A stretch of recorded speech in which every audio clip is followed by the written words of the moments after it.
Olá, tudo bem? Muito boa noite a todos. Desculpe o breve atraso, é que estávamos no camarim, eu e o Dr. José Martins Filho. A gente vai começar essa live agora e lembrando a você que o Dr. José Martins Filho ele é um dos médicos mais conceituados na área de pediatria no Brasil, já ganhou o prêmio Jabuti, que é considerado o Oscar da nossa literatura. O Dr. José Martins Filho ele é um médico extremamente conceituado entre os pediatras, já foi presidente da Academia Brasileira de Pediatria e dará o prazer dessa conversa aqui, que vai ser muito bacana. E aqui quero agradecer a Margarete Laurino, o Fábio Carnevale, a Daniela Torresan e a Célia Vitória, Nayara Baraldi, que acabou de entrar. A gente vai conversar agora com o Dr. José Martins Filho, só estou esperando ele entrar e a gente começar essa live. Hoje à tarde eu fiz uma live teste com o Dr. José Martins Filho e a gente fez uma live teste com ele hoje. Se der algum problema, peço sua paciência, volto a falar com o Dr. José Martins Filho no nosso camarim da live e aí a gente retorna a transmissão aqui, tá? Então hoje o tema vai ser a questão da amamentação e o Covid-19. Interessante tema para as mães, os pais podem ajudar, aqueles que não são pais podem já aprender, e a gente vai começar esse assunto com o Dr. José Martins Filho, e é sempre uma honra, um prazer acompanhá-lo também. Já entrevistei o Dr. José Martins Filho umas 698 vezes, e sempre uma pessoa muito agradável.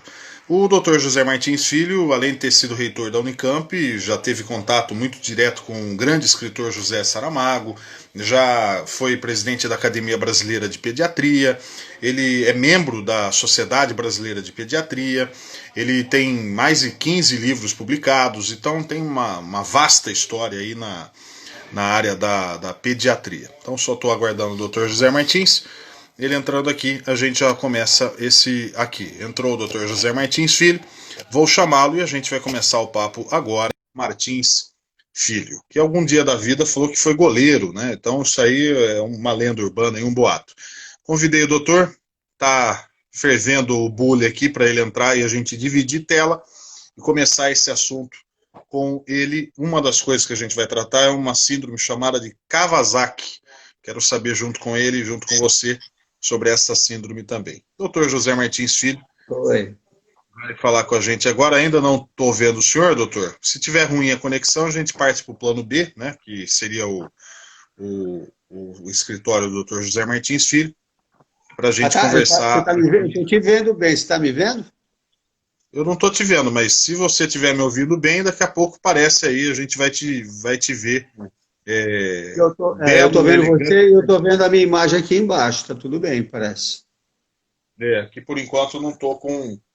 Não tenho a imagem, não estou podendo te ver por hora. Mas, doutor, prazer te ouvir, pelo menos, né? Que bom a gente estar junto nessa tarde tão agradável, porém fria, aqui no interior do estado de São Paulo, né, doutor? Boa noite. Boa noite. Você está me vendo agora ou não, ainda não? Não, quando eu ver, eu vou mandar um oi para você aqui, mas por enquanto não estou te vendo. Demora um pouco. Demora um pouquinho, né? Então tá bom. Eu acho que é conexão, que às vezes dá algum crepe aí, mas qualquer coisa a gente faz aquilo que a gente combinou, né? Do senhor ir lá perto Você acha que... da sua conexão lá. Que geralmente aqui eu sempre faço por aqui, dá certo, mas se você quer que eu mude de lugar, eu mudo. Não, fica tranquilo. Mais perto do roteador? Parece que está mais escuro. Eu estou me vendo, mas está escuro, pois é. Pois é, não sei se o pessoal que está nos acompanhando aqui está vendo você. Eu não estou te vendo ainda. Mas a gente pode talvez reiniciar a live, começa de novo, a gente abre nesse mesmo princípio aí. E para a gente interagir também, acho que isso é bem legal, sem dúvida alguma. Se o pessoal der o retorno aqui, ninguém está vendo ele, ó. O pessoal não está te vendo, viu, doutor? Então vamos fazer o seguinte, ó. Vocês que estão agora aqui, vocês estão nos acompanhando. Quer que eu chegue mais perto? Chegue mais perto do roteador, quer? Eu acho que seria melhor, porque daí não fica dando esse pique. Então, eu vou te aguardar. Se você for para lá, olha lá, agora tá escuro aqui, ó. Ah, doutor, já entendi por quê. O senhor pode ficar aí mesmo, doutor. O senhor está vendo embaixo da tela aqui uma seta para a direita e uma seta para a esquerda, doutor? Do lado do canto inferior direito. Sei. Aperta Tá. essa aí. Vamos fazer um teste. Opa, aí sim. Agora a gente está te vendo. Aperta de novo ela aí. Eu aqui não estou me vendo agora. Não, então aperta aquela seta que vai para o lado direito e aquela que vai para o lado esquerdo. Vamos lá. Aperta ela, porque a gente chegou a te Uma ver. está em cima da outra, né? Aperta ela. Vamos ver se a gente consegue te ver. Porque está focalizando o fundo preto que está ao fundo aqui. Aí, doutor, agora sim. Deixa apertado. Aperta uma vez só. São problemas técnicos que acontecem em qualquer live. Isso é normal. Isso é coisa normal. Deixa apertado?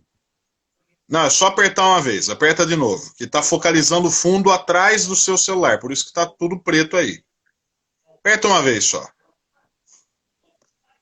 Por exemplo, se eu apertar aqui a seta, ó, você vai ver um cobertor do Palmeiras aqui ao fundo. Olha lá. Isso aqui é do Palmeiras. Eu voltei a apertar, você volta a me ver. Pronto. Aí. Agora não mexa mais. Não mexa mais, ó. Fica aí. Boa. Agora. Se você quiser ir um pouquinho, para a direita para ocultar esse reflexo ao fundo aí, vai ficar legal. Ó. Um pouquinho para cá, então. Aí. É que tá um holofote na sua frente. Agora tem um reflexo. Tá bom? Tá legal. Agora foi. Com os problemas técnicos ou não, tô te vendo cada vez mais bonito aí, doutor. Parabéns aos envolvidos, hein? Barba parada, feita. Parabéns. O doutor, para ganhar tempo agora, acho que agora melhorou bem aí a nossa visão aqui.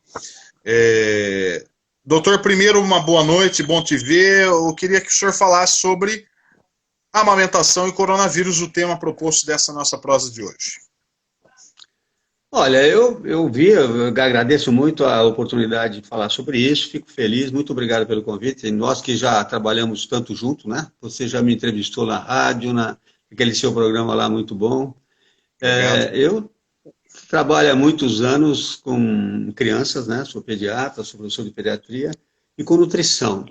Nesse momento, eu tenho trabalhado muito com a questão da problemática da epidemia, quer dizer, as pessoas todas estão muito preocupadas com o que está acontecendo, com as crianças, né?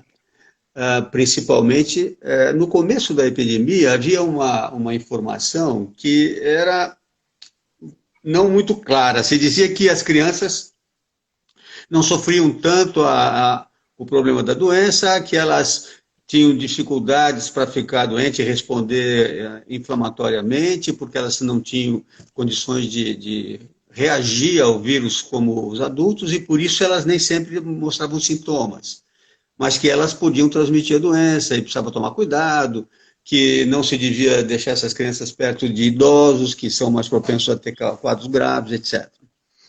Isso evoluiu, e hoje a gente vai poder conversar um pouquinho, os conceitos hoje estão um pouco diferentes, existem algumas complicações em crianças que eu vou poder falar para você, e evidentemente a gente tem que pensar principalmente como é que as crianças podem ser melhor protegidas diante dessa doença para evitar complicações como a tal da síndrome de Kawasaki, que você deve ter visto eu até emiti lá no meu canal do YouTube e tal. Uhum. E aí, as mães, principalmente, de bebês, de crianças mais jovens, que estavam lá atendendo toda a nossa demanda e a nossa luta aí de anos e anos para amamentar, para proteger as crianças, ficavam numa situação complicada. No início se falava muito abertamente de que o vírus não aparecia no leite materno, então os riscos eram menores, etc. Hoje isso não está muito claro, parece que alguns pesquisadores acharam o vírus no leite materno, então alguns cuidados são importantes. E o maior problema que a gente vê é quando a mãe está contaminada, se contaminou durante a gravidez, aí o nascimento já é bem mais complicado, tem que tomar toda uma série de cuidados pela equipe que vai atender o parto, e para a própria mãe e para a própria criança, que nem sempre ela se contamina intraútero, e também a continuidade do atendimento dessa criança, né? Com a amamentação, porque a amamentação é importante, ela protege o bebê, ela transfere uma imunidade que a criança nem sempre tem, ela transfere anticorpos da mãe, mas o grande problema era como é que essa mãe vai poder conseguir amamentar o seu filho e sem arriscar contaminá-lo, já que ele não foi contaminado obrigatoriamente durante a gravidez. Entendi. E aí a própria Sociedade Brasileira de Pediatria publicou recentemente uma matéria que muito interessante, com várias opiniões de muita gente, que é a minha também, que a mãe que está contaminada com o vírus e que está grávida e que dá à luz no meio de uma infecção que infelizmente tem ocorrido com bastante, ou pelo menos tem ocorrido, não sei se frequentemente, depende de como essas mães tiveram contato com o vírus, elas precisam de uma série de cuidados, cuidados importantes, não só desde o momento do parto, mas principalmente durante a amamentação. Ela deve amamentar, porque como outras doenças causadas por vírus na gravidez, como a Zika, que era gravíssima, que também por vírus, etc., a hepatite B e tal, os pediatras recomendam que não se interrompa a amamentação, porque é uma proteção maior que essas crianças vão ter pelo leite humano que transfere anticorpos. Mas, no caso específico do coronavírus, tem um outro problema, né, que é o contato dessa mãe com essa criança. Para ela poder amamentar, ela tem que ter alguns cuidados sérios, ela tem que estar usando, se possível, luva, precisa usar máscara, precisa tomar cuidado e não ficar tocando o rosto do bebê com a mão sem estar higienizada. É importante que o bebê não toque no rosto da mãe, não toque na máscara da mãe. Estou dizendo de mães, evidentemente, contaminadas, né? E aí, nesse caso, ela tem que tomar esses cuidados. E veja que na recomendação que foi feita pela Sociedade Brasileira de Pediatria, é tão, assim, rigorosa essa proteção. A mãe amamenta com todos os cuidados desse tipo, mas os cuidados com o bebê, como trocar fraldas, dar banho, etc., tem que ser feito por outra pessoa. Ou seja, é realmente muito traumático, é muito difícil para uma mãe que se contaminou amamentar e ainda, evidentemente, tentar não se contaminar ou contaminar o seu filho, manuseando o bebê, dando banho, trocando fralda, etc. Ela só vai tentar amamentar o máximo que ela puder para dar proteção para esse bebê, já que a gente não tem nenhum remédio para dar para ela, né? É uma grande discussão. E aí, com todas as pessoas no mundo inteiro discutindo as possíveis ou não adequados tratamentos, e aí ela tem que tomar muito cuidado. No caso de mães que não são contaminadas, aí sim é muito importante que ela mantenha o isolamento, que ela continue muito cuidado, que ela use máscara, se possível, para amamentar seu bebê, mas aí o manuseio não é tão grande, já que ela não está contaminada, já que ela não teve contato, já que ela não tem nenhum sintoma. Mas sempre bom lembrar que, às vezes, uma pessoa pode não ter sintomas e está transmitindo o vírus. Por isso, a gente fica muito interessado e muito preocupado que mulheres que acabam de dar luz e estão amamentando, ou já estão amamentando há algum tempo, mantenham muito cuidado durante a amamentação, e tendo certeza absoluta que elas estão se isolando, porque ela está se isolando não só por causa dela, por causa dos filhos, mas particularmente por causa do bebê que ela está amamentando. Ô doutor, a Rócio Del Pilar Hermida, se eu li errado o seu nome, por favor me corrija aqui. Ela falou que a rede de apoio é muito importante, acho que isso é muito, muito bom mesmo. Aliás, para todos os casos que o bebê chega na vida de uma família, a rede de apoio ajuda e muito. Você mesmo, em vários livros, você comenta disso. A Nayara está te assistindo aqui também, assim como tanta gente. Um abraço para a Nayara, um abraço para ela. Ela colocou aqui, doutor, ela fala que o senhor gosta mais de mim do que dela, ela fica chateada comigo. Não, acho que eu gosto dos dois, principalmente quando eu consigo falar com os dois simultaneamente. Ela falou o seguinte aqui, ó, doutor, como trabalhar com as mulheres assintomáticas, uma vez que não estamos com testagem massiva, doutor? Difícil, né? Eu acho que essa pergunta é muito importante. Seguramente o ideal no nosso país é que a gente tivesse condições de fazer testes o mais amplo possível, né? Mesmo para a gente prevenir as contaminações, ter uma ideia do que está acontecendo. Algumas há trabalhos que acham que apenas 5% da nossa população desenvolveu anticorpos. Embora a gente não sabe se o fato de você desenvolver anticorpos, IgM e IgG, se isso significa proteção, mas significaria ter uma ideia da dimensão do contágio com pessoas não sintomáticas. Na verdade, é muito complicado. Eu acho que o que nós temos que ter cuidado? Nós temos que manter o isolamento o máximo que a gente puder, né?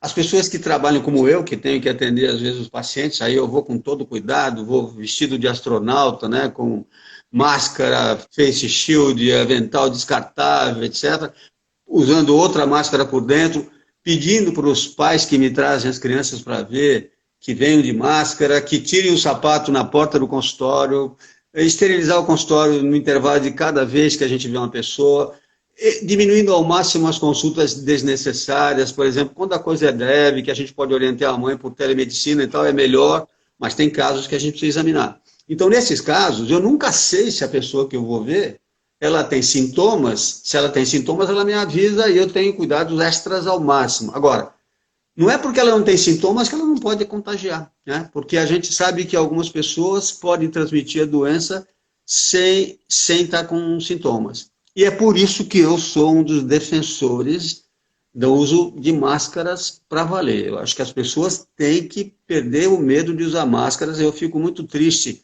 e muito preocupado quando, por acaso, sou obrigado a sair e vejo gente andando na rua. No outro dia passou uma moça aqui com um bebê no carrinho passeando, e ela sem máscara e o bebê também. Aí me perguntaram, mas é para pôr máscara em bebê, não é? Eu tenho até fotografado alguns bebês que eu examino com máscara, tem que testar, tem que treinar, tem que orientar a criança, orientar a mãe. E claro, criança de menos de 2 anos com máscara, elas precisam ser cuidadas atentamente, porque pode, né, ter dificuldade. Se ela está com sintomas respiratórios, é mais ainda importante. Então, o que eu sugiro para essa pessoa que perguntou é que não deixe de se proteger. E se você está com um bebê pequeno e está amamentando, a proteção é dupla. Não, por favor, nada de vir visitar. Se você está com contato com idosos, se esses idosos virem te visitar, cuidado, use máscara na presença dos idosos, mesmo dentro de casa, ponha a máscara no bebê cuidadosamente. Isso tudo é importante, porque a gente ainda não tem essa capacidade. Aliás, os testes é outra coisa importante, é muito falso negativo, né? Então, às vezes você faz o chamado PCR lá, RT-PCR, e ele dá negativo. Você espera mais alguns dias, ele fica positivo. A mesma coisa, as imunoglobulinas. Ainda hoje um cliente me ligou, diz, olha, eu estou com dor de garganta, quero fazer dosagem IgM. Não adianta, porque você tem que ter os sintomas completos, você tem que esperar pelo menos 15 a 20 dias dos sintomas, para depois fazer a dosagem das imunoglobulinas IgG e IgM para ver se você teve contato. Então, o diagnóstico não é tão simples assim de ser confirmado, né? Doutor, lá na sua clínica, você não precisa dizer nomes, tal, mas muito provavelmente você teve que ser um pouco mais assertivo, ou até mesmo enérgico, com pais e mães que não estavam ligando para máscaras, né, doutor? Eu não deixo ninguém entrar na minha clínica sem máscara. Tá. Eu sou chato, quando eu estou na rua fazendo alguma coisa que eu também preciso tomar cuidado, porque a gente precisa também se cuidar, né? Infelizmente, os últimos dados que nós tivemos, já morreram mais de 100 médicos nessa atual epidemia e muitas enfermeiras, né? Infelizmente, aqueles colegas que estão mais sujeitos lá dentro das UTIs se arriscam muito por causa da carga viral, porque o médico vai recebendo muitos vírus, isso aumenta a chance de se contaminar. Então, essas pessoas precisam entender que se tem alguém sacrificando e até morrendo, elas não podem dizer assim, eu não uso máscara porque eu não quero. Não tem essa de não querer. Você precisa usar para se proteger a si próprio e proteger os outros, porque você, quando está de máscara, diminui a transmissão. Mas já teve casos de pais que acharam que você, doutor, estava exageradamente protegido na clínica, ou não? Não, até que eles gostam quando chegam lá e me veem daquele jeito lá, eles até dão risada, né? Porque eu estou sem enfermeira, sem nada, porque ninguém está trabalhando, só eu que estou atendendo. Então, quando eu abro a porta, eles olham para mim assim, né? E eu falo, olha, por favor, tira o sapatinho, deixa desse lado aqui. Está aqui o álcool em gel, já passa na mão, né? Nas duas mãos, passa na mão na mão do nenê também, porque ele vai pegar coisas, os brinquedos da clínica estão todos fora, tudo que possa ser contaminado, álcool em gel, usar o spray junto com substâncias antissépticas, né? principalmente com cloro, tal, né? Então, isso faz parte. Eu acho que nós estamos mostrando, aos poucos, que a doença é grave e que nós precisamos tomar cuidado. Quer dizer, é um absurdo a gente minimizar o risco, né?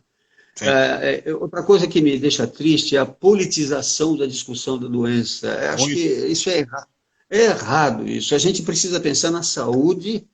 As pessoas têm a sua visão de mundo que quiserem, mas a saúde é sagrada. Nós precisamos proteger as pessoas, né? E as crianças também. Porque, já que nós estamos falando de criança, eu queria falar um pouquinho dos vídeos que eu coloco no meu canal do YouTube, lá que chama Família, Amor e Cuidado, e eu ponho toda semana 2 vídeos muito insistindo na proteção das crianças. E eu, recentemente, coloquei um tema que acabou aparecendo porque eu recebi informações de amigos meus de fora. A história de dizer que as crianças não são tão atingidas está sendo revista. Existem crianças que estão tendo doença grave, e bebês também. Sim. Bebês contaminados pelo coronavírus, eles podem apresentar ficar muito lerdos, muito lentos, cianóticos, por causa de dificuldade, quer dizer, com roxinhos, etc. Mas existe uma doença em bebês e em crianças maiores, que às vezes não acontece na fase aguda do coronavírus, mas acontece depois de algum tempo, que é a chamada síndrome por uma infecção generalizada, uma imunoalteração do organismo da criança pelo coronavírus, que dá alterações sérias de vasos sanguíneos, uma vasculite, uma inflamação imunológica, uma visão imunológica do problema nos vasos, que dá, inclusive, alterações de coronárias, com crianças tendo aneurismas e até infarto do miocárdio, em crianças pequenas. Eu quero até já chegar nesse assunto, que é o que o senhor fez um belo vídeo falando da síndrome de Kawasaki. Eu quero já chegar nele, só para não deixar tantas perguntas para trás aqui, as pessoas estão pressionando você. A Margarete Laurino, ela fala: sou pedagoga. O que o senhor acha sobre crianças menores de 2 anos sair de casa? Vejo muitas em mercado com os pais. É proibitivo. As crianças não devem ir em supermercados, não devem ir em shoppings, não devem ir em aglomerações. As crianças devem... A melhor proteção para uma criança é o isolamento, dentro da sua casa, com os cuidados adequados, sem visitas de estranhos, cuidado com os idosos por perto. E é fundamental, em casos seríssimos de crianças que precisam ser atendidas, como essas que eu me referi, alguns recém-nascidos que acabaram de nascer, e as mães naturalmente estão ansiosas, a criança chora, não sabe o que é, não sabe qual é o peso, não sabe se está mamando bem e tal. Aí eu tenho que ver, aí essas crianças vão mascaradas, protegidas, de preferência só vai um dos pais, se for 2, um fica no carro e o outro vai, porque quanto menos gente... A gente não pode marcar consultas em pediatria em lugar nenhum. Tem que dar um espaço de pelo menos 1h30, 2, para não ter ninguém na sala de espera. Quando a pessoa chega, o outro já foi embora. Às vezes um atrasa um pouco e o outro chega mais cedo, então ele entra e porque a gente tem que dar uma esterilizada no ambiente. Então, não devem sair com criança. No outro dia, eu estava num supermercado e eu vi uma senhora com um bebê no colo dentro do supermercado. Eu falei: olha, minha senhora, a senhora não devia estar com esse bebê aqui. E fui maltratado. A pessoa sempre responde mal. Ela não entende que você está protegendo. Outras pessoas sem máscara, andando e abraçadas. Eu falei: gente, põe máscara. O que você tem a ver com a minha vida? Eu falei: eu não tenho, mas você tem que proteger a si própria e a mim. Porque eu não sei se você está contaminada. E gente que pergunta: que tipo de máscara? É uma brincadeira que eu faço. Quer saber se a tua máscara é boa? Acende uma velinha de aniversário, põe a máscara e sopra a velinha. Se você apagar a velinha, não é boa.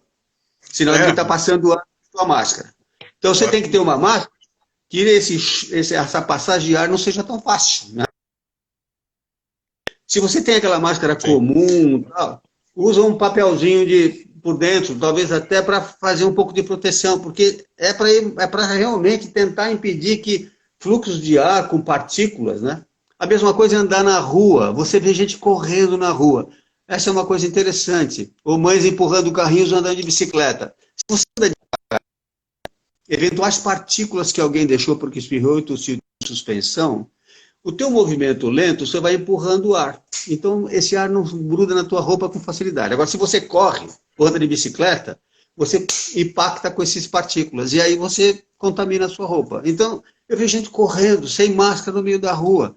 Gente, é um perigo isso. As pessoas parecem que duvidam da doença, entendeu? Pois É é. uma coisa que precisa ser clara. A Fala. Mayara coloca aqui o seguinte: um estudo no norte da Itália recomendou o uso da máscara cirúrgica facial para todas as parturientes e nutrizes quando a transmissão se tornou comunitário. Você, doutor, a pergunta dela, acha que seria interessante essa medida no Brasil? Eu acho, é o que eu estou falando até agora. Aliás, a Mayara diz que gosta mais de mim porque eu dei meus livros para ela, não dei para você. Eu falei assim, não, eu dei para você, não dei para ela. Como é que foi? Eu dei para ela os livros, né? Você deu para mim e não deu para ela. Ela falou: onde já se viu? Você vai pegar todo o livro que eu queria, você não vai nem ler. Eu li. Você leu, por acaso? Lógico. Depois você faz uma sabatina aí, você vai ver. Pergunta a página aí, eu sei a anterior e a posterior. Aí Não, que é então, bom. eu acho que essa pergunta tem toda a razão de ser, é uma pergunta fundamental, tem que usar. Agora, aquela história entre a democracia e a imposição, né? Quer dizer, fica sempre uma dúvida, não, isso é imposição, isso é fascismo, isso é não sei o quê. Bom, mas a gente tem que proteger. Os países que usaram máscara para valer, a epidemia não progrediu tanto quanto aqui. Nós hoje somos um país, Serginho, que estamos na ponta da contaminação, não só da América do Sul, mas praticamente no mundo. Tem morrido mais gente aqui que nos Estados Unidos. Eu fico assim assustadíssimo com isso, entende? Então é preciso muito cuidado, tá? Quem chegou agora aqui que tá dando palpite é a dona Ioné. Conhece ela ou não? Isso, dona Olha Ioné. aqui, mas não deixa ela falar muito, não. Ela só vai te ver aqui, ó. Meu amigo, eu não aguento mais, não sei o que faço. Se vendo a peça, se invisto na peça, o que eu faço? Tá bom, agora estou trabalhando. Olha, ela ganhou um beijo. Desculpa, Olha só. só. O Fábio está te perguntando, um beijo para ela também. O Fábio está te perguntando se você já teve casos de bebês com coronavírus de atendimento na clínica ou enfim. Não tive. Graças a Deus não tive nenhum caso. Eu tive Ah. casos suspeitos de crianças com febre, com tosse. Tive um deles que eu tive que internar, ele foi internado. Graças a Deus não era coronavírus, era uma infecção urinária relativamente grave. Essa criança foi internada até 2 vezes em 2 hospitais diferentes, mas era a infecção urinária. E a mãe e o pai cuidaram muito bem e não era coronavírus. Claro que quando você vê... Porque essa é uma pergunta muito importante. Quando alguém me liga assim, eu sei que o consultório está fechado, mas eu quero que você veja o meu filho, ele não está bem. Primeira pergunta, ele tem febre? Está com febre. Bom, então é o seguinte, vou marcar só para você, 2 horas de ninguém, eu vou ter que esterilizar o consultório depois, venha toda programada, porque eu vou me arriscar com isso, eu vou estar todo mascarado e você vem também, põe máscara no bebê. Agora, se a criança não tem sintoma nenhum, tá bem, a família não tem sintoma, o pai e a mãe não tem nada, eu vejo também, mas com cuidado. Agora, se é uma coisa que eu posso orientar por telefone e tal, é o que recomenda a Sociedade de Pediatria e mesmo o Conselho Federal de Medicina, a chamada telemedicina. Você conversa, orienta, ajuda. Aliás, ajudei muita gente por telefone nessa época. O telefone e o Zap funcionam a todo vapor nessa época do ano, nesse momento, né? Porque as pessoas têm razão de ficar em casa, né? A gente não pode bobear com isso. Diga. Fernanda Lobo Carvalho, ou Fernanda Carvalho Lobo, depois ela me corrige aqui. Qual a dificuldade das pessoas aceitarem a seriedade do vírus, doutor? Ajuda nós aí, doutor. Olha, essa pergunta eu me faço também, porque eu acho que é uma irresponsabilidade as pessoas brincarem com a vida. Não se higienizar adequadamente, não lavar com água e sabão toda vez que chega em casa. Se vai à rua para fazer alguma coisa imprescindível, porque tem que trabalhar, as pessoas médicos, pessoas que trabalham no atendimento e tal. Por exemplo, uma coisa que eu vejo e fico assustado é esses garotos, coitados, que são entregadores de comida, eles passam aquelas motos a toda velocidade, muitos sem máscara, sem nada. Provavelmente não são orientados. Um deles me disse que ninguém tinha dado para ele máscara e que ele não tinha como, que ele não tinha álcool e gel. Quer dizer, os patrões que mandam essas crianças entregar a comida, que estão ajudando a não quebrar economicamente um restaurante, tem que dar máscara para essas crianças, para esses rapazes, para essas pessoas, tem que dar álcool e gel para eles têm o direito de receber ajuda, né? E principalmente pelo que eu te disse, você andar de moto a toda velocidade, se tem partícula de vírus em suspensão, você vai bater nas partículas, elas vão impregnar. Aí vem uma coisa importantíssima, tanto para as mães que amamentam e tanto para as mães que parturientes, etc. e tal, da obrigatoriedade de usar máscara. Chegando em casa, depois que você foi atender, e isso é o que eu faço, o que a gente faz? A gente tira toda a roupa lá fora, faz um striptease assim num cantinho, né? Só fica com a roupa mais íntima, pega essa roupa pelo dedão assim, leva no tanque, joga dentro de água com sabão e deixa lá de molho. Tira o sapato e joga uma solução de antisséptica, né? Geralmente água sanitária é suficiente, é numa porção de 4:1, quer dizer, uma porção de água sanitária para 4 de água, joga isso no sapato, deixa ele de molho. Se você fez compra no supermercado, não bobeie. Você tem que pegar aqueles saquinhos do supermercado que todo mundo gosta de usar como lixo, você tira longe da cozinha, do armário, da geladeira, tira lá no tanque, aí põe tudo do lado assim, joga tudo dentro do tanque com água e sabão e deixa lá até o dia seguinte. E a comida que estava lá dentro, que você pegou no supermercado, eu aconselho a tentar, de alguma forma, o que é possível, nem tudo dá para limpar, passar um álcoolzinho nas embalagens. Porque a contaminação, as pessoas pensam que só porque estão em casa não vão se contaminar, e não é verdade, Sérgio. Na verdade, muita gente se contamina sem sair de casa, porque ela chega de coisas da rua, chegam encomendas, alguém da família trabalha, chega em casa, entra sem fazer todos esses procedimentos, que é realmente chato, né? Sim. Cada vez que a gente sai, tem que trocar toda a roupa, para que você tenha certeza de que está diminuindo a chance de trazer o vírus para dentro da sua casa, né? Sim. O meu amigo Agenor Granzotto, que já participou de um bate-papo aqui, quero que ele prepare mais um tema muito agradável, uma pessoa que eu gosto muito, pergunta ao senhor o seguinte, doutor: a flexibilização nesse momento é uma medida correta ou não, doutor? Olha, se a gente flexibilizasse com todas as pessoas ganhando máscaras, ganhando álcool em gel, e houvesse uma política seríssima de controle, está sem máscara na rua, não pode trabalhar, você volta para pôr sua máscara. Lavou sua mão. Quer dizer, na verdade, para você flexibilizar, você não pode flexibilizar num país como o nosso, em que a maior parte das pessoas vai trabalhar sem máscara. Sim. Não vão usar álcool em gel, vão fazer aglomerados, abrir um pouquinho, eles vão se apertar, e aí nós vamos ter, eu acho, algum perigo. Nesse momento, eu temo essa flexibilização. Eu acho que todos os médicos estão com medo disso.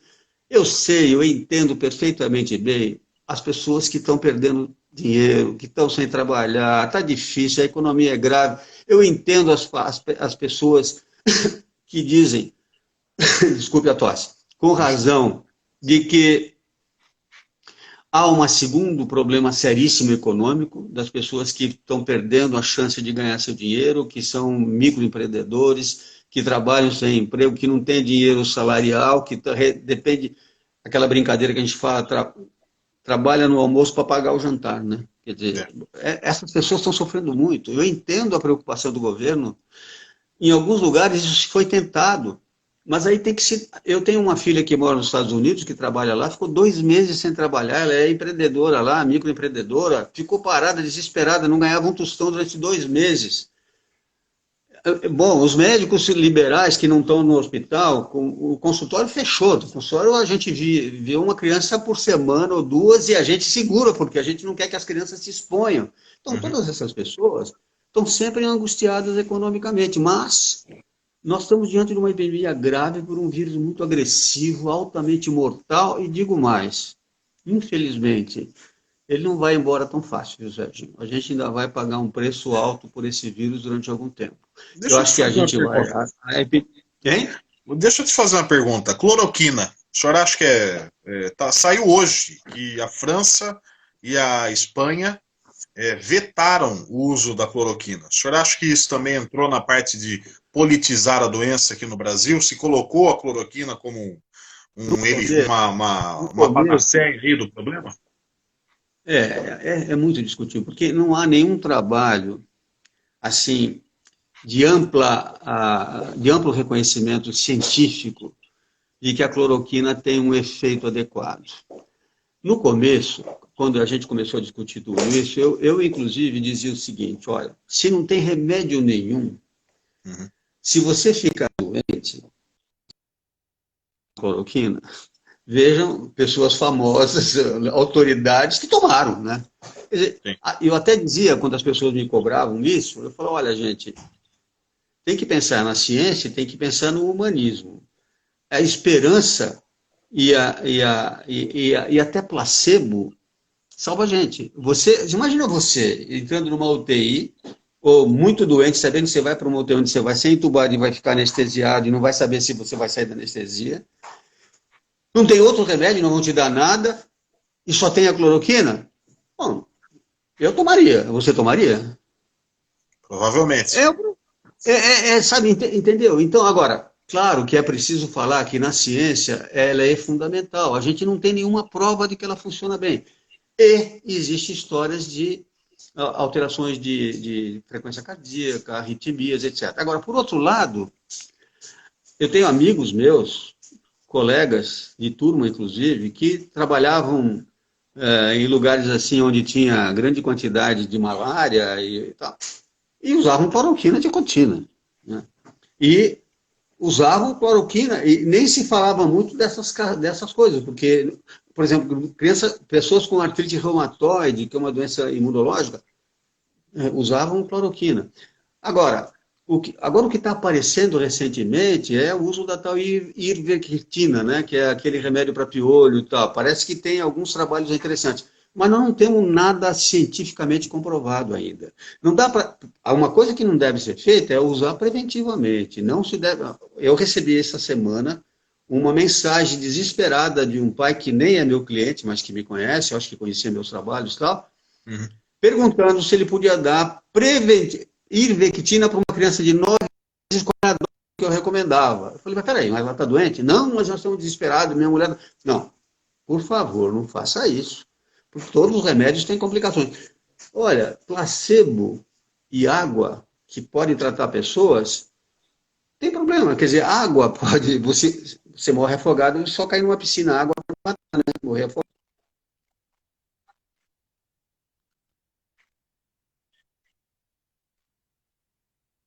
Que em alguns países eles não estão deixando nem nos casos graves, eles tiraram totalmente de circulação. Na França é um deles, né? A França e a Espanha, né, tiraram. O Ministério da Saúde, o Conselho Nacional de Saúde proibiu o uso da cloroquina.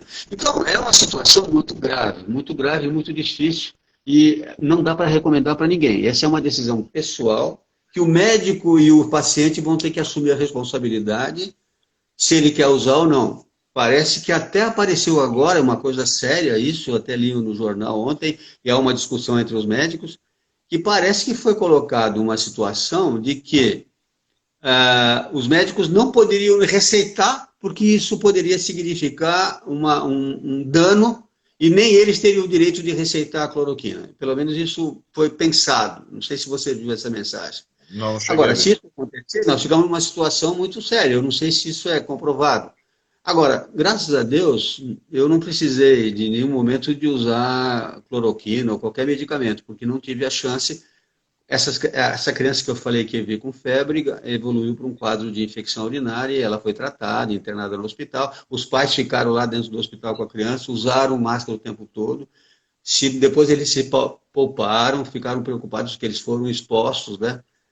E é o lugar que você mais se contamina, na verdade, é um lugar onde você tem muito doente, né? Então, os hospitais onde tem muita gente procurando ajuda, é um lugar que vocês então evitar também qualquer ida sem necessidade ao hospital. Doutor, então agora, aproveitando, a gente já, por enquanto zerou algumas perguntas aqui, mas convido aqueles que estão nos ouvindo e assistindo para fazerem suas perguntas. Você falava sobre a síndrome de Kawasaki, que é algo como uma infecção viral, bebês estão tendo lesões no corpo após a fase aguda do Covid, ínguas, gânglios, problemas na ausculta cardíaca, nas coronárias, algo parecido como vasculite. Fale para a gente dessa síndrome que está sendo estudada e, inclusive, infelizmente, acometendo bebês após a fase aguda do coronavírus.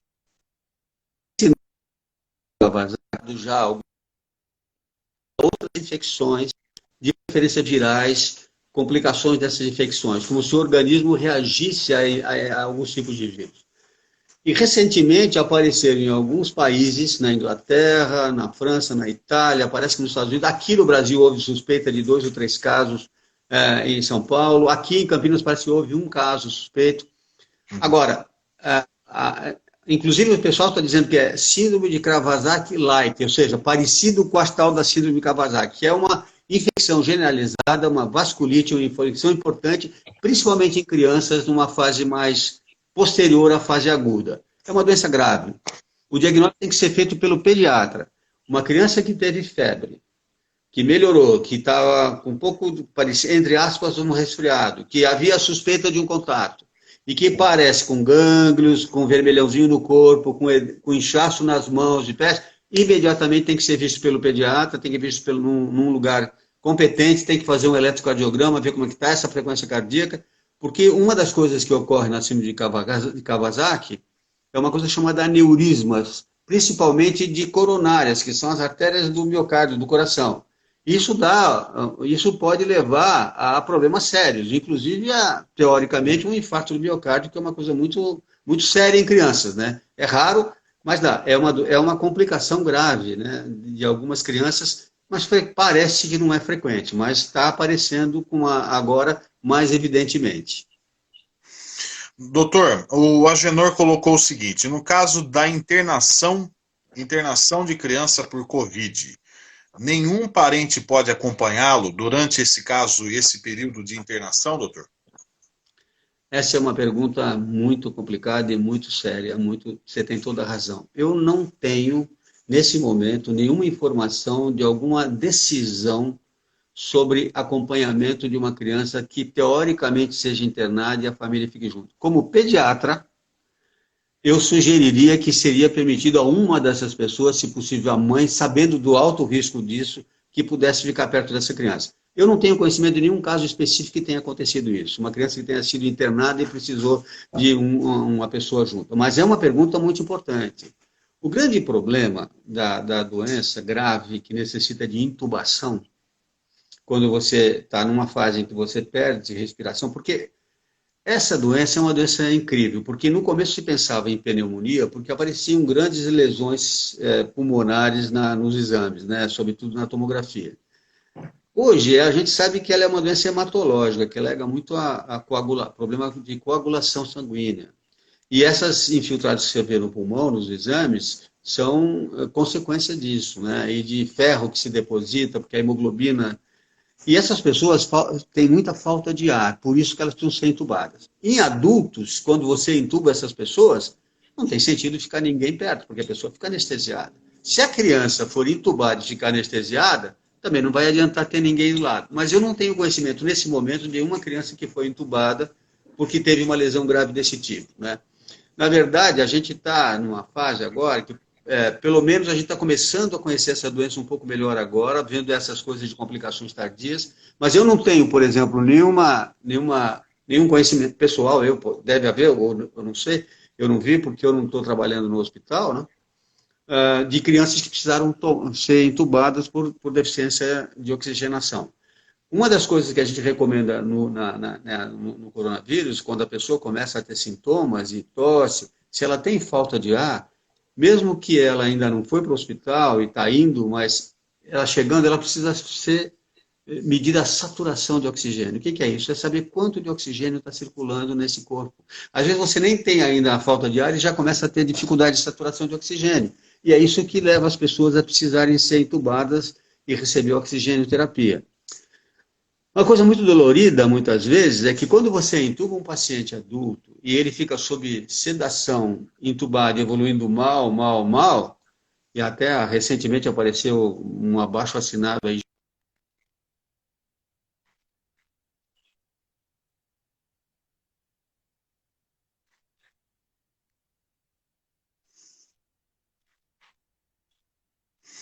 A gente está com um probleminha na conexão aqui do Dr. José Martins, que na hora que ele estava falando do abaixo-assinado, doutor, quando o senhor começou a falar do abaixo-assinado, travou para nós aqui. Eu vi na internet um grupo de pessoas fazendo um abaixo-assinado pedindo para ter o direito de se despedir das pessoas graves. Porque o que está acontecendo? Muita gente acaba morrendo e a família só sabe depois. E nem está lá junto dela na fase final da vida. Porque elas estão entubadas, estão anestesiadas, estão graves, estão num lugar em que não tem acesso nem para os familiares, e aí a coisa complica. Eu não sei como é que evoluiu isso, se foi modificado, mas em muitos lugares, até por internet e por vídeo, teoricamente as famílias gostariam de ver os seus parentes no finalzinho de vida para poder ter uma ideia de despedida. É uma coisa muito triste, é muito triste. Essa doença é cruel, é cruel. O Agenor, até pensando no que você disse, doutor, ele colocou que no caso de internação de criança por Covid, nenhum parente pode acompanhá-lo durante esse período de internação, porque é um impacto psicológico enorme para as crianças que se veem sozinhas lá, ainda mais para as pequenas. Claro. Né? A Nayara perguntou se em adultos já foi relatada essa síndrome de Kawasaki. Olha, boa pergunta, Nayara. Ela é mais típica das crianças, mas ela pode, teoricamente, dar em adulto, mas eu não conheço. Eu sempre aprendi com o pediatra e conheci a doença, e eu tive 2 casos de Kawasaki na minha vida, um no consultório, que depois eu encaminhei, e outro, informação que eu tive de criança interna. Crianças. E todos os trabalhos falam de síndrome de Kawasaki em crianças. O quadro é bem típico, né? É porque aparece o que a gente chama de exantema, manchas avermelhadas do corpo, né? Gânglios aqui atrás do pescoço, inchaço das mãos, mas tipicamente em crianças. A existência do Kawasaki em adultos não me parece frequente, eu não tenho nenhum conhecimento disso. Pode ser que existe, eu nunca vi. O Agenor, ele colocou aqui, o tratamento feito com anticoagulantes parece ter dado um resultado positivo em pacientes intubados. O Agenor está colocando, que são os testes, né, são os exames, os relatos científicos aí a respeito do coronavírus, como você bem fala, doutor, está tudo muito novo, ainda que agora a gente esteja vendo alguma coisa um pouco mais nítida a respeito do coronavírus. Né? Olha, não deu para entender a tua pergunta. Foi quebrado, o som desapareceu. No meio da sua fala quebrou, eu não entendi o que você perguntou. Não, o Agenor colocou que o tratamento feito com anticoagulantes parece ter dado um resultado positivo em pacientes intubados. Ele fez esse comentário aí. Não, é verdade. Na verdade, agora que a gente foi evoluindo no tratamento das crianças, das pessoas, as notícias que nós temos é de que, como é uma doença que leva a uma coagulopatia, a um problema com uma coisa chamada CIVD, que é a coagulação intravascular disseminada, que é gravíssimo, e que acomete todos os órgãos, a gente vê principalmente no pulmão, mas tem fígado, rim, tem pessoas que entram lá em insuficiência renal, tem que fazer diálise, entram com problemas hepáticos, por causa dessas tromboses que ocorrem, a coagulação sistêmica para tentar diminuir a coagulação intravascular, ela é uma terapêutica adequada. Realmente melhora bastante o prognóstico, não é só colocar oxigênio, porque quando você entuba uma pessoa, porque ela está com dificuldade para aproveitar o oxigênio, você está dando oxigênio sob pressão, e aí você consegue entrar mais esse oxigênio no sistema circulatório. A coagulação intravascular disseminada, que é generalizada no corpo inteiro, no cérebro, no fígado, no rim e no pulmão, ela é tratada não com oxigênio, sim com um anticoagulante, que são heparina, etc. e tal, remédios que diminuem a chance dessa trombose acontecer. E ela é fundamental. Parece que ela melhorou realmente o resultado. Isso é importante que você me perguntou, que esse colega, essa pessoa falou, é que com a introdução do tratamento anticoagulante, parece que a melhoria foi grande.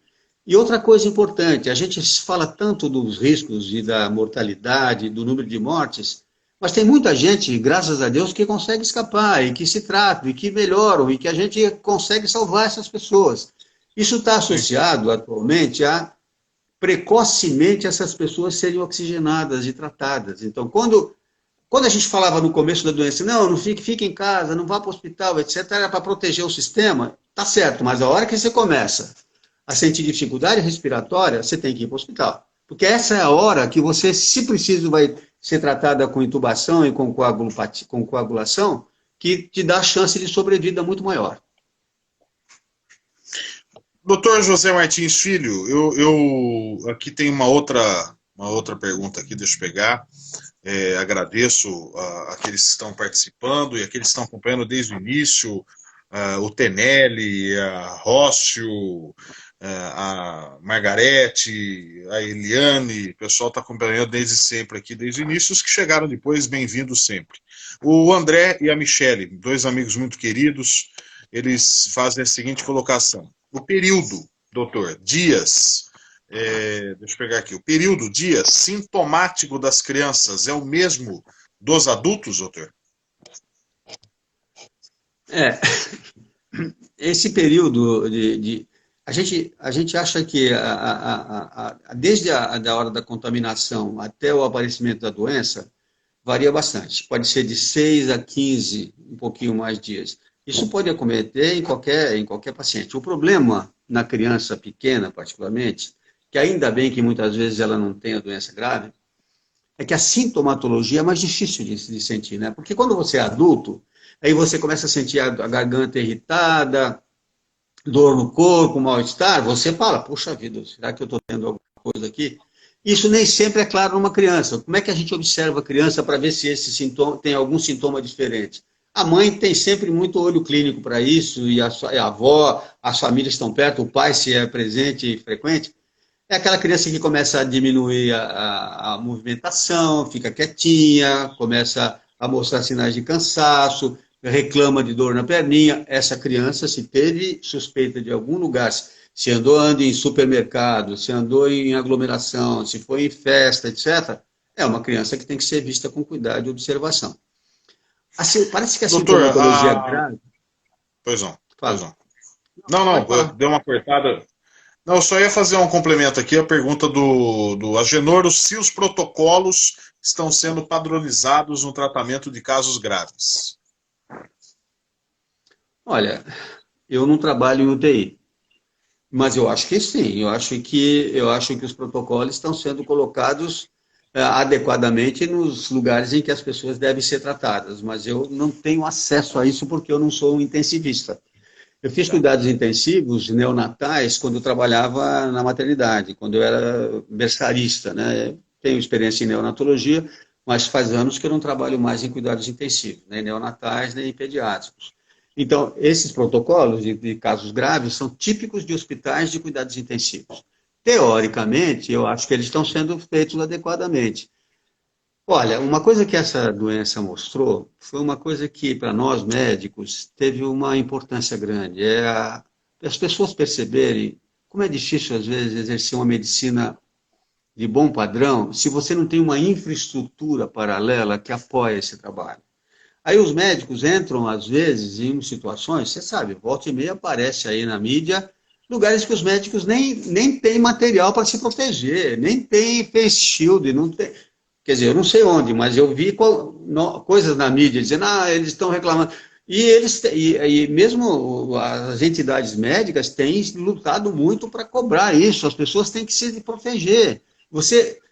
Olha, as pessoas não ficam sabendo, mas em alguns lugares, você entra numa cuidado intensivo, você fica 6, 8 horas, você não tem nem como ir no banheiro, né? Às vezes, teve lugares que o pessoal tinha que usar fralda, sabe, porque não dava para tirar a roupa toda hora e por toda hora voltar lá para dentro. Isso é uma coisa que as pessoas precisam valorizar o trabalho desses médicos, né? Desses colegas que estão morrendo já no Brasil de coronavírus, e dezenas de enfermeiras. Então, isso tudo precisa ser visto com muito cuidado. Doutor José Martins, eu quero dizer que é um prazer, falar contigo. Tudo bem que o senhor falou aí, tinha um holofote ao fundo aí, doutor. Até vou colocar um óculos de sol aqui. Tinha uma luz atrás aí, então tava boa a luz aí. Mas tirando as brincadeiras aqui, doutor, é sempre um prazer falar contigo. Ainda guardo fotos da época que o senhor era atleta da Portuguesa Santista. Isso para mim ainda é uma lenda urbana. Você nunca enfim, acreditou, isso aí a gente vai conversar numa outra live. Você nunca acreditou, né? Não, Eu a gente precisa de dados. Igual o da Pena fala, precisa de imagens. Né? Mas eu quero te agradecer porque é sempre uma honra e a gente tem um privilégio enorme de falar contigo e aprender, e você deixa o assunto fácil, mesmo para aqueles que não têm muita familiaridade com o assunto, deixa o assunto agradável. Você é palestrante já há muito tempo, super respeitado na área, e para mim é uma alegria poder dizer que você é um bom amigo, um grande amigo, e todos nós na nossa casa aqui, nós temos a maior gratidão por dois fatos. Sempre falo isso para você.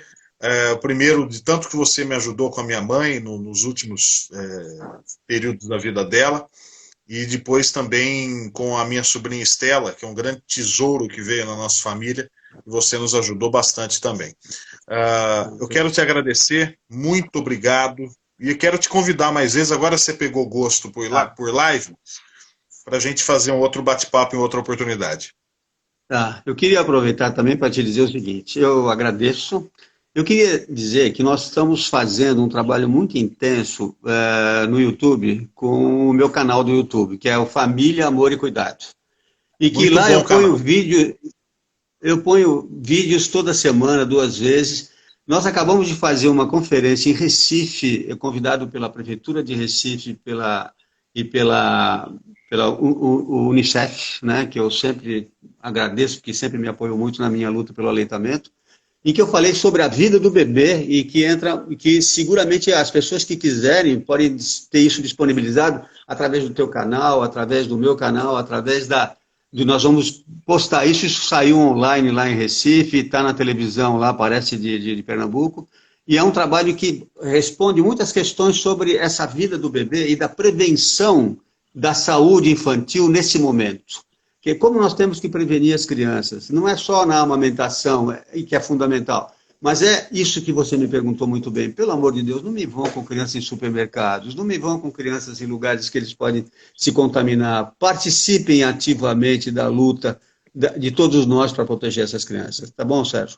Muito obrigado, parabéns pelo teu trabalho, parabéns pelo teu trabalho. Cuidado aí que essa aqui é minha criança. A Paula Maggioli está colocando aqui, ó, acompanha o canal do Dr. José Martins desde quando meu filho era bebê. Excelente, é grande ajuda. A Nayara comentou aqui que a máscara N95, a PPF2, sempre foi descartável, mas diante da falta de EPIs estão reutilizando por 30 dias. E depois falam ciência, medicina, mas não dão básico para quem deve trabalhar. O Agenor também foi nesse sentido, que a saúde, infelizmente, nunca foi prioridade nesse país. Realmente é lamentável. E a Rócio Del Pilar Hermida coloca: vamos incentivar a amamentação com todos os cuidados. Ela e a Nayara falaram a mesma coisa. Parabéns a elas, parabéns a você. Doutor, prazer falar contigo. Que honra. E vamos marcar uma próxima aí, Dona Ionéia participando mais ativamente dela também. Obrigado, doutor. Um abraço para você. Estarei com certeza. Um abraço para você. Muito obrigado também, viu, pela atenção e pelo teu trabalho, que é maravilhoso. Você sabe o quanto eu gosto de você. Você precisa torcer mais pela Portuguesa Santista. Tá bom, pode ser. Preciso de fotos, doutor, imagens, doutor. Igual o Datena. O Datena vive falando que quer ser senador ou não quer, mas é uma coisa que ele fala bem. Eu quero imagens, é isso aí. Quero foto do senhor jogando na Portuguesa Santista. Grande beijo pro senhor, se cuide aí. Tô sempre na torcida pela sua saúde e da Dona Ionéia também. Um grande abraço, doutor. Até mais. Divulga o meu canal no teu trabalho lá. Um abraço. Pode deixar. Muito bom canal. Parabéns, viu? Parabéns mesmo. Obrigado, doutor. Obrigado. Um abraço para você. Tchau, tchau. Esse foi o doutor José Martins Filho, uma sumidade na área de pediatria, uma das pessoas mais agradáveis que eu conheço, um médico que não é afetado, um médico simples, humano, carinhoso, afetuoso. Tanto que ele fez um livro, Cuidado, Afetos e Limites. Ele e o Ivan Capelato ganharam o Oscar da literatura brasileira, que é o Prêmio Jabuti. E sempre uma honra falar com ele. Vamos ver, o cachê dele é meio complicado, viu? Tem que falar com ele, convidar ele e tal. Mas brincadeiras à parte, sempre muito disponível para falar com a gente aqui. Amanhã tem mais live, outro assunto. Espero que você acompanhe. Que bom ver você pela primeira vez com a gente aqui. Muito obrigado e até amanhã.